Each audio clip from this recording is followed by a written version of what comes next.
Tuesday morning, Bob Stefanowski and his running mate Laura Devlin said if they're elected this November, they'll permanently eliminate 200 of what they call nuisance taxes here in Connecticut.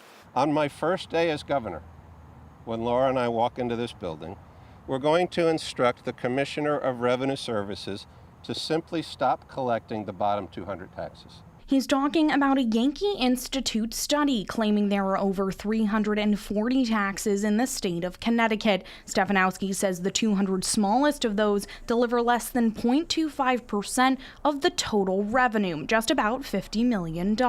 He says if he's elected, he'll immediately direct the state revenue department to stop collecting these taxes, then pass legislation to repeal them. Why are we enforcing 200 taxes that deliver less than 0.25% of the revenue of the state of Connecticut, many of which cost more to collect than the revenue they bring in?